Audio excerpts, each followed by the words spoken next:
Stage Door, a theater podcast hosted by two average Joes who still think theater is spelled T-E-R. Sponsored by Plate One in Toledo. Today's guest is Director of Cabarets in Toledo, Michael Barlos.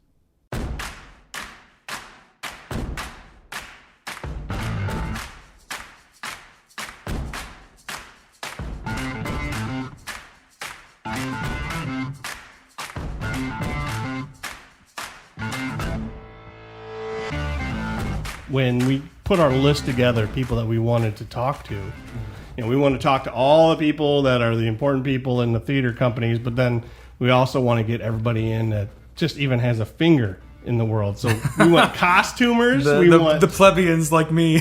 No, you all do the important people amazing. and also me. Set piece movers. Yeah. People who people who guard the prop table. Right. That's the essence of community theater. It can't just be the leaders. It has to be all the people in the background. But we needed to get you on because you do something very cool that nobody else is doing. A little niche. And that is collecting groups of talented people together to be in these great cabarets that people are fighting to get into.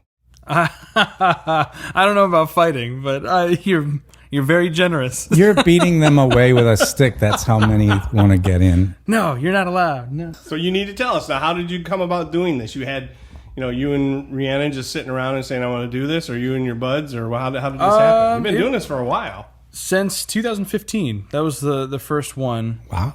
Yeah, about 6 years ago. I guess if you can say that, the past year and a half has been a pretty big drought for all of us. But it really started just with me. I almost selfishly just wanted another outlet to perform, and it always baffled me that if you go to the big companies in the area, they always have their mainline directors. They use the same people. They use the same circles.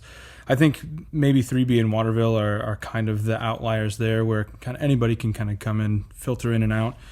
But usually the companies in the area have a niche. They have a thing that they like to do, a genre that they like to do, and a certain type of person will go and do those shows. And I really wanted to explore an area where people could show up and just sing songs without a daunting rehearsal schedule, without being classified by any means, any indicator at all, age, race, color, size, sex, gender identity, anything like that, where in an actual show, in a structured, scripted show, you would be counted out for doing certain songs. And this is what happened. A perfect example of that is one of the first ones that I went to of your shows. You had Zoe Cross. In there. Was like 8 years old? No, she wasn't 8. At the time, she was probably 10, 11. So you've had kids. So she's a junior now. Right, she's a junior now. And at the time I think I saw her, she was probably 11. 2016, that show. Yeah. Mm-hmm. And you had her singing songs because Zoe has a very powerful, wonderful voice. Oh, yeah. She's also young and looks younger. So she can't get cast as Fontaine or something like that crazy. Right. But she does have a great voice and can do some amazing work. But she just can't because she's a young lady. Mm-hmm. And so I know that some of the songs that you had her sing, she would have never been able to sing in a show. She never would have been able to do it. And it was great to be able to see her do it, though. Right. I think justifiably so. You have to have certain restrictions on shows.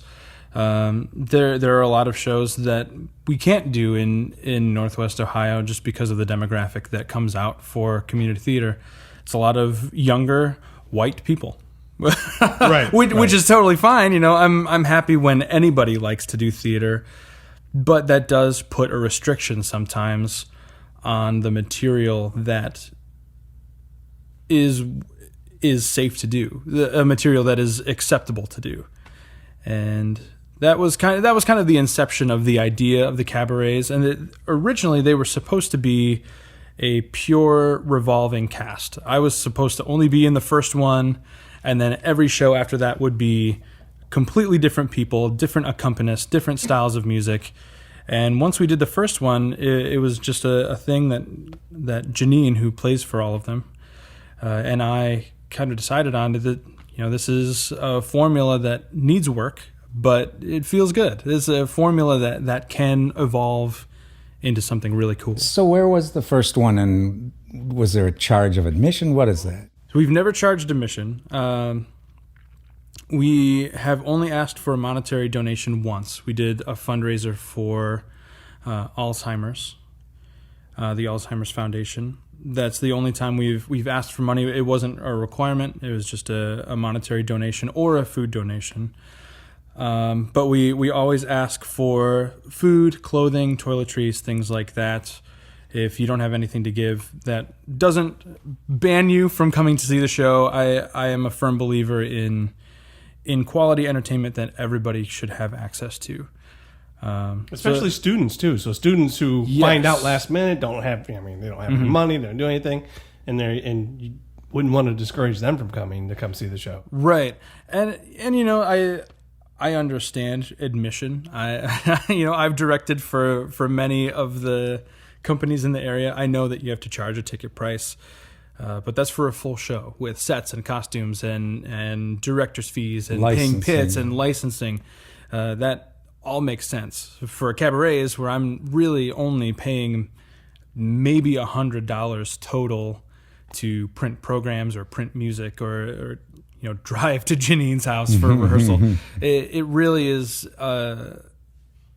It's a no-brainer to make sure that anybody can have access to that show. And again, this is all because you said, I need to do more stuff. I need to have more fun doing what I enjoy doing, and I don't want to wait for a show to come out, maybe. Yeah, exactly. That's how it started. It started with me just being selfish and wanting to you're perform allowed more. to be selfish, too. But then it turned into there are so many people that get passed over based on, and I don't even know if it is a company's fault or a director's fault or things like that. There are some people in the area, I think, Ron, you were probably an example of this, where you're so watchable, you're so good on stage that you get stuck sometimes being in the ensemble or being in just an innocuous character role. And people like that don't always get a chance to break out of that. And once we did the first two and we kind of were experimenting with the formula, we really wanted to shift it to who can we get in this cast to make a diverse enough cast so it's interesting to watch, but also give people an opportunity to sing things they would never have, or sing songs they would never be able to sing on stage in a show, and also give them a platform to show people in the audience what they can do. Yeah, I'm actually really good, but nobody gives me a part. Right? That kind of thing. And sometimes people are too too good or too specifically good. I know Rhiannon and I both have been in the situation where the person cast in a principal role in a show is less objectively, I guess, not talented. Everybody is talented in their own gradient way, but objectively skilled or experienced, and we are slotted into a smaller role that needs more specific expertise. That completely. So you're more versatile, so we need to put you somewhere else because this person, although you're both very good, this person may not be able to do the tap dance number. And this is a big tap dancing number, and we need somebody who can tap, even though this tapping person is a secondary character. Sorry. I get that. And that I don't ever put any fault on a director for doing that because I have done that to people before as a director. Oh, you're such a dick. I know. I'm really just unbearable to work with. I've seen both sides of the coin. I've been on both sides of the audition table, and I think sometimes people maybe have hard feelings about those types of situations. But that's what we're trying to remedy with these cabarets is kind of balancing it out for the people that don't get exposure. where at? High schools, church? Where are these at? The first few were at Mommy High School. We were very fortunate to be able to use that space. Back at that time, Rhiannon and I were both working at Mommy. She was choreographing and assistant directing. I assistant directed there for a little bit. So we had access to that space, which was a beautiful space. We had full microphone usage, and we put people on the stage with us. The big stage, their main stage? Mm-hmm. Oh, wow, that is a long stage. We turned everything around and put the audience on stage. Oh, that's good. Kind of upstage. We circled them around, and we were downstage by where the pit is. And that was very cool, because I am a Mommy alum, so that was a very neat thing to go back to my high school and perform theater. And then we bounced around to a couple different places. A friend of mine, Esther Kyrgyz now, then Esther Swain, we used her church out in Swanton a couple times, and now we've landed at Unity of Toledo out on Secor, and they are great. They're so accommodating. Natalie, who is in charge over there, is so nice, and I believe she's done some theater as well.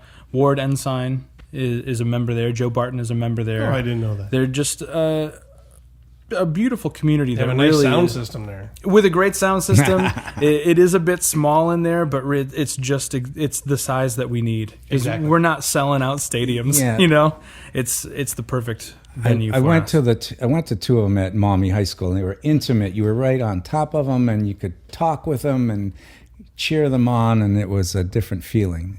And I went to the one you were at the final church location. I've only gone to those, and those are. You sound amazing when you're in that space. As soon as somebody comes out and just starts opening their mouth and singing, I'm like, okay, buckle up. We're Here we for are. a show here, man.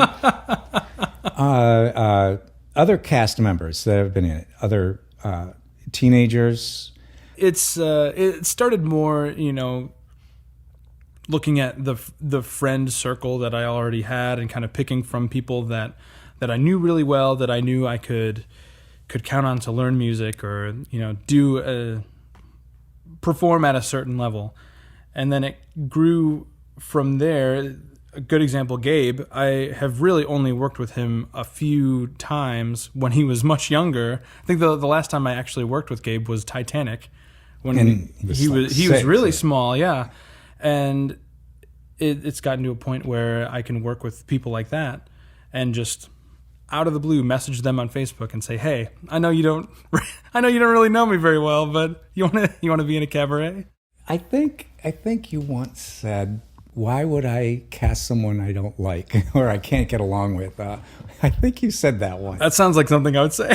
Why would I cast someone in a cabaret that I can't stand? And so that might.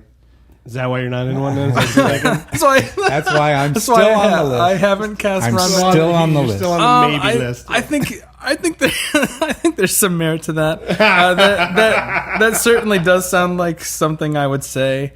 Maybe not about somebody who I have not worked with. More about somebody who I have worked with one too many times.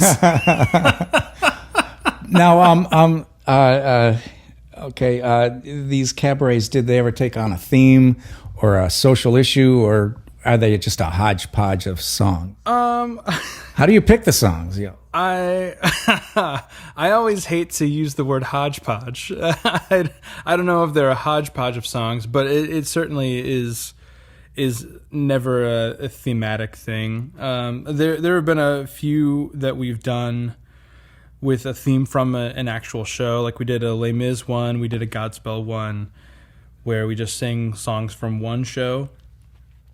But it's really, I try and make it about the individual cast members that are in a specific show. So whatever they want to sing or something that, even if they don't pick a song, if I feel like it's something that would push them to sing something outside of their character type or their comfort zone, I'll pick stuff like that. And then, the standard balance of ballads and up-tempo songs and character songs. I hate ballads. Yeah, do you? Well, the one I saw, it's for cabarets, I think that they're a little more, or what's the next song sometimes when it's a ballad. But I know that the one that I went to that was the mental health awareness one. That one did have a theme. That one had that was the only one that really stuck to a theme. We did it on June 21st, which nationally is the actual day for Alzheimer's is called the longest day. It's a national day that the Alzheimer's Association has adopted. It's their tagline for it is it's the day that you have the most hours of daylight to make and create and spend time with your loved ones, which it seems at the surface just a thing that doesn't make any sense. It's just the longest amount of sunlight, daylight in a day. But when you have a friend or a loved one that has Alzheimer's or dementia, that becomes much more poignant. It becomes much more necessary to have that time. When I was still in high school, I lost my grandmother to Alzheimer's dementia. And ever since then, it's been a part of my life trying to be an advocate for either raising money for that or at the very least raising awareness. So that was great to have an opportunity to do that on the day in conjunction with the Alzheimer's Association. We sent money directly to their association, and I think we raised almost $500. So your selfishness has turned into something good. Right, yeah. See? So you could have started... My greed has turned around. Right, so you're not so awful after all. No. Beyond this cold exterior. Yeah, so you did something for yourself, and then now look at these people that are benefiting. But really, though, there are a lot of people that are benefiting from this. Not just the audience members who get to hear a quality show with quality performers, but all those performers, too. Mm-hmm. Like you just said, we're giving these people an opportunity to do shows or do songs from shows that maybe they wouldn't be able to do. I know that you do pick some songs out for people and say, I think you might want to do this. Try this. Yeah, I am. I'm a strange personality when it comes to directing because I like to be an actor's director through and through and make sure people are comfortable and make sure people, feel like they're getting their time's worth. Make sure that they're there. They're not wasting any of their energy on frivolous things. But at the same time, I would like to think that I know what I'm talking about most of the time, and sometimes I just will force people to sing something that they didn't pick because I think that it'll work. And I would like to say that it pans out probably 80% of the time. And it's not all solos. No. Duets. Most of, I guess, all of the shows, other than the Alzheimer's Day one, everybody gets one solo, and then everything else is duets, trios, small groups, typically one full group number at the end or in the middle. But the focus is definitely not on the solo; it's on the group. And the singing itself and the acting. Sure, like you said, none of the costumes, none of this stuff, except for the time that a hot dog came out that that was good. Yeah. I forgot about that. I want a hot dog. I was like, come on. See, that brought down the house. Everybody was like, what the heck? You're doing this thing, and it's meant to be fun. That was a song that I picked. Did you? Brush his shoulder, yeah. Yeah, but these shows are fun. That's what I notice when I see them is come to these shows, have a good time. It's you're not asking for much other than attention. And please watch me. Please look at me and clap for me when I'm done. And a little bit of donation to help whatever you're funding that particular show. I think you also said that you're going to do a show with just old guys in it. You're pulling out all these ancient quotes. I'll take anything I can get. This whole podcast is just a ploy for Ron Matnick to get into a cabaret. I told it to the other directors. And I think I did say that. Yeah. Yes. At the end of all of these podcasts, out comes his headshot. Just so you know. Is there another one in the works, or you're beginning to think about it? I had one all cast. I had all the music picked, all the music printed, ready to go for it was supposed to be last April. And then we postponed it to August. And then at that point, we postponed indefinitely. And since then, 2 of the cast members have had a baby. Andrew and Courtney Austin have had a baby, and then this November, Scuttle? 2 of the other cast members, my wife and myself, will have a child. So Scuttle had a baby? we'll see if that happens. Well, why does that have to stop anything? Yeah. Because I do a lot of work for these, Kyle. A lot of work. Okay, but Well, Rhiannon, she can't just stay home and take care of the baby? She's in the cast. Oh, no, she doesn't have to do it anymore. She can just Drop it off at grandma's. Yeah, right, everybody just I unsubscribe say from it the podcast. in the most so. loving way possible. We don't know the sex yet. in 2020, did you produce something online? Some kind of a Zoom show? Or Oh, yes. So that, so I called that Song Selection Sunday. I'm still doing that. Every Sunday I play online with a different guest. So it's kind of a spiritual successor to the cabarets. Because I still wanted to play, and that kind of started the same way. Things were shutting down kind of preliminarily last spring, and I still wanted to play because bars were closing down and shows were closing down. I said, I'll just do this for a couple weeks, keep my chops in shape, play for some people, and that turned into now 16 months of playing every Sunday. I've missed 2 since last April. But we got to get the cabarets back. So What's really important here? No more of this. Get your group together. This was last August is when you had these, and then people are just popping out babies. But we can. It was supposed to be April, April, and then August, and then we postponed. Yeah, see, so now it's been almost a whole year. Then. Almost. Yeah, I still have all of the music. I still have my folder ready in my Google Drive. But now you got to get everybody back. Now I have to to the get piano. everybody back. And I think everybody is pretty comfortable doing that type of thing now. Are they not harassing you to do this?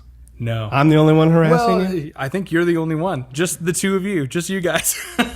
So how did this all start? How did you get to where you're sitting here now? How did this start? High school? High school, yeah. It sounds like a joke, but it was a dare. I had a couple friends, a guy that played bass and a guy that played guitar, and we didn't really play. We weren't an official band. I had never sung before, and it started as a joke. One day in class, another guy was like, "Oh yeah, I bet you guys couldn't play a show." And so we had this talent show that our high school held every year. I said, "Yeah, I could do that." Internally screaming, no, don't do that. So we played this talent show on a dare, and then the choir teacher the week after that approached me, and she said, "Hey, have you ever done any organized singing? This is not a joke. Would you want to come out and at least try choir?" And I had never thought of that before. I was a band kid. So I had played saxophone for a little bit. And I had always known that I had an ear for music. I was never really proficient at reading music. So that was a setback for me playing as an instrumentalist. So you were lead singer in the band. Yeah. What'd you sing? We sang Bobby Darin's Daydream. Singer right now. I don't know what that is. What a day for a daydream. See. You can't Thought for sing. sure it was going to be Nirvana. The angsty teenagers singing Nirvana. Yeah, that wasn't the thing. How you were No, we you were went way very, back. very uplifting. Yeah, very, very nice and lighthearted. Well, that'd be why the choir teacher was like, that person can actually sing. I can tell. He's not just up Not there just screaming. growling. Yeah. But I owe a lot of my musical life to that choir teacher, to Amy Gorman from Mommy High School, who That just one retired. teacher. Oh, I was going to ask you. She just retired this Oh. past year. But she was the one that really was the catalyst for everything, because she was the first one to tell me that I should be doing music, and nobody had really done that before. Not to their fault, nobody had really heard me sing until then, so nobody had the opportunity. But she really was the one that pushed me to keep learning and keep growing. She said, "You're not perfect now. You're good for a high schooler, but you have so much room to grow. You can take that room if you'd like.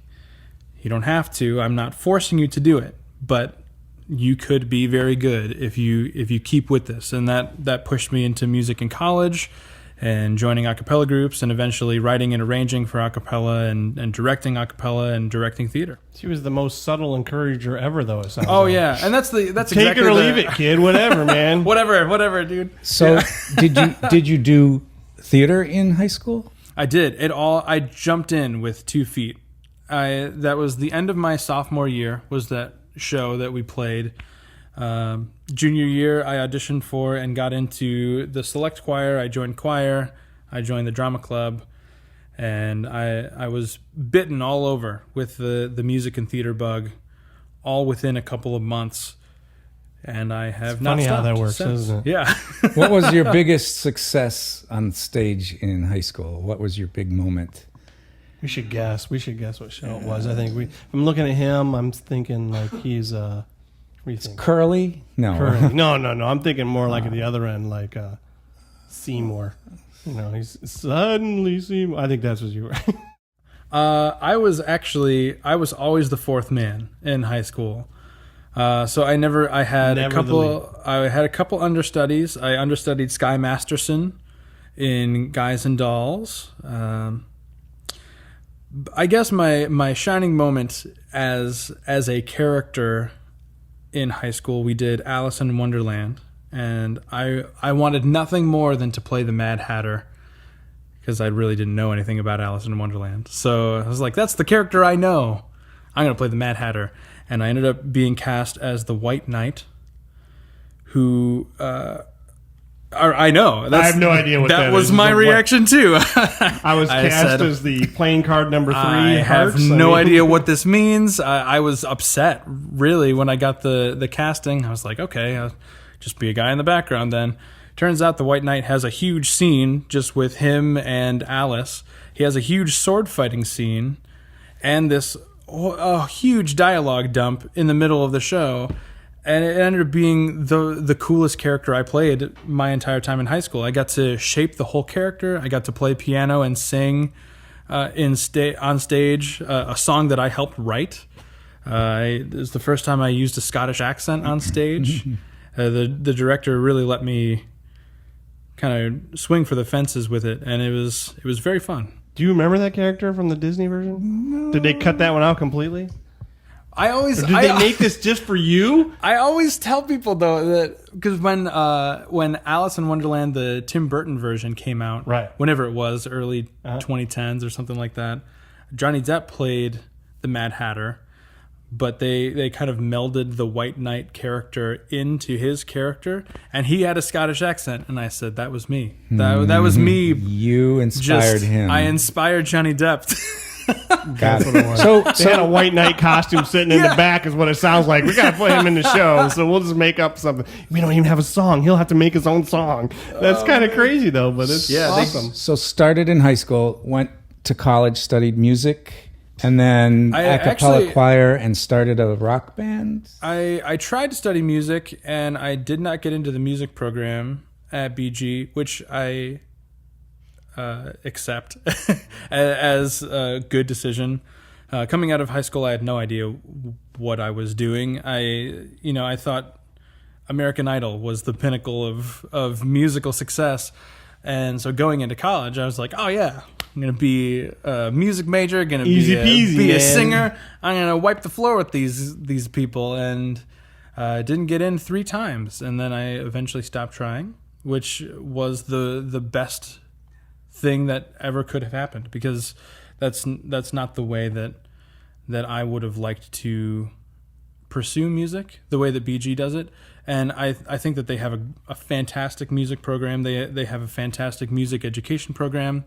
It's very heavily inspired by art song and classical preparation, and that is not really my jive. So I'm glad in retrospect that I did not get in. Did you get enough drink? I mean, I feel like there's 2 more bottles down there. Oh yeah, I am solid. Okay, I'm solid. I mean, I'm a talker. Once I start talking about theater, I felt like you've taken no swigs. Oh yeah, I'm hitting the label is in the way. Ron's hitting the I'm chocolate hitting milk the chocolate over here. milk really hard. It's gonna get extra phlegmy. Oh my gosh. So how do people get on your list to get into these cabarets? They just have to sit back and hope. Are they like they have to be the wallflowers what at the the high heck? school dance and just hope that Michael comes up and asks them to dance, or should they be aggressive and come up and talk to you first? Yeah, it doesn't work. I tried. Historically, if you bug me about doing it, Yeah. I probably won't. I probably won't pick you Yep. to do one. You drip of desperation. I don't know. There are a million different ways that I've landed on casts. A lot of it is cast cohesion. There are a lot of people that I've wanted to work with for years since we've started.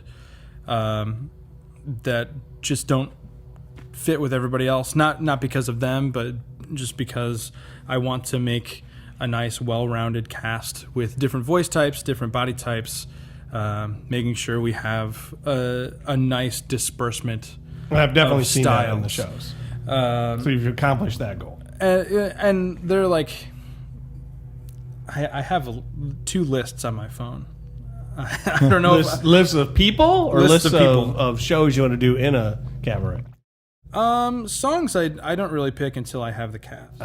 So then you can figure I leave out it up to vocal chance. types, I yeah. pick the people that will work well together, and then I just hope that we can find songs that that fit for everybody. Yeah, some of these people though, like maybe you haven't worked with them in a while. Is it ever like, do you ever pick a song for them and you haven't heard them sing in 7 years? I mean, 100%. Yeah, that's rough though. I mean, what if their voice changed I or would something? say most of the time my picks are based in experience. Some of the time I take a gamble, and so far they've all worked out. But I don't know. I just found I found my lists. I don't know if you want to look, Ron. Your name is still on Dang, I did the it. top list. But I Is it at the top or at the no, bottom? I'm way It's down. towards the middle bottom. Okay, middle. They're not in order though. They're not in order. It's These slipping. lists used to be much larger. It's slipping down the.